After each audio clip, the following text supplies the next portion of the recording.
All right, today we're going to tackle a real literary puzzle. We're talking about a 1933 novel from Maurice Leblanc, the guy who created the one and only Arsène Lupin.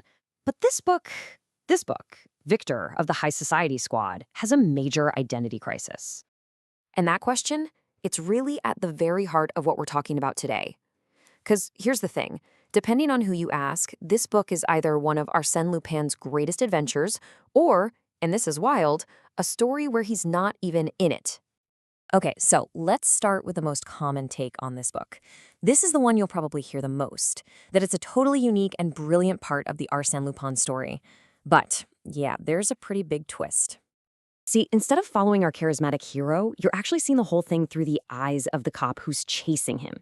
The main character is Inspector Victor Hautin, and he's our guide. And he is just constantly being outsmarted by this unbelievable, almost ghost-like thief who's going after a super rich and powerful family. So in this version of the story, Lupin isn't even really a character you follow on the page. He's more like a force of nature, a presence you can feel. He's the puppet master, pulling all the strings from behind the curtain, setting up this incredible masterpiece of justice against a corrupt family. It leaves everyone, including the reader, just completely stunned. I mean, that sounds exactly like Lupin, doesn't it? Well, hold that thought. All right, now for the big twist, because there is a completely different way to read this exact same book. And this other version, it pretty much says we've been focusing on the wrong guy this whole time. And this is where it gets kind of nuts.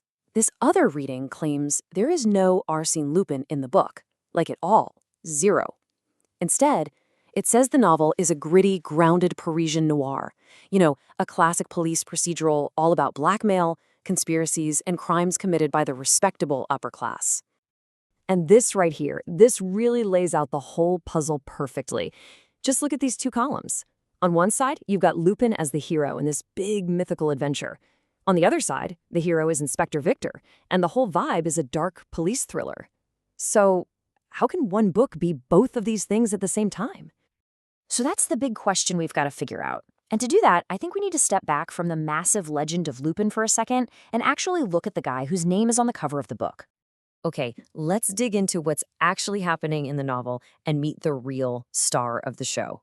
Let's just park the idea of a phantom master thief for a minute and focus on the super smart, methodical police inspector who's right in the middle of everything. Yeah, this is no clumsy cop getting duped at every turn. Inspector Victor is the hero. He's sharp, he's creative, and he works in the murky world of the Parisian vice squad. He's not using fancy disguises or theatrics. Nope. His tools are things like infiltration, elaborate stings, and these amazing public demonstrations he sets up to force a legal win. And what he's up against is a lot. It's not just one ghost-like thief, it's this whole sophisticated criminal enterprise.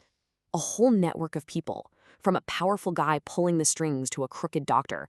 And they're all hiding in plain sight, looking totally respectable. The whole feel of the book is pure noir. We're talking the seedy underbelly of Paris. A world of exclusive clubs, blackmail schemes, faked suicides, and secrets so big they could take down the entire city's elite.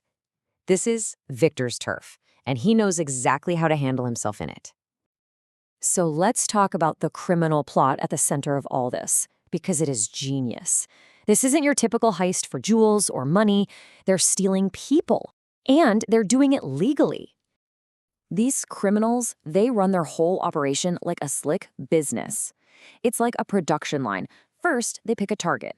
Then they get close to them, create some blackmail material, and then they use this corrupt clinic to cook up a fake medical reason to get them locked away in an asylum. And just like that, they've got control of all their money. It's so methodical, it's actually terrifying. And that, right there, is their signature move. The book calls it the paper kidnap. And it's a chillingly smart tactic. See, they don't need to use force because they turn the legal system against their victims. They just create a paper trail of official-looking documents, doctor's notes, medical certificates, court orders, that gives them the legal cover to just make someone disappear. It's brilliant in the most awful way. So how does Victor fight this? Well, this is the crucial part. He fights fire with fire. He fights paper with paper. He doesn't just go in and arrest them. He outthinks them. He'll switch their forged documents with his own fake ones. He uses cool little forensic tricks like dye markers to follow the evidence. And then, for the grand finale, he stages these amazing public demonstrations where he basically reenacts their crimes to show everyone exactly how they did it, forcing them to confess. So, if we zoom out a little, what does this book tell us about Maurice Leblanc himself? Well, it really shows an author who's digging into some complex ideas, stuff that goes way beyond the fun adventures of his most famous character. One of the biggest themes here is that respectability is the perfect camouflage. The truly awful crimes aren't happening in some dark alley. They're happening in fancy drawing rooms, hidden behind official documents and a good reputation.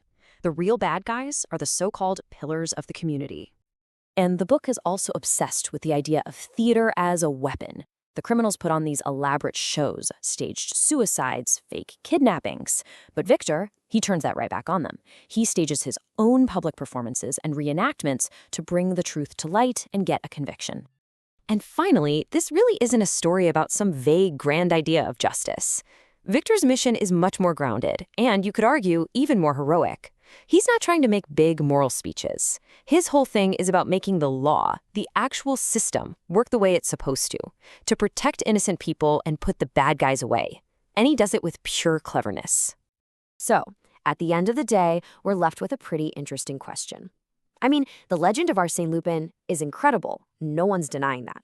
But maybe this novel is suggesting there's another kind of hero. Not the dashing rogue who operates above the law, but the brilliant inspector who works tirelessly within it to make it right. It's a fascinating thought to chew on.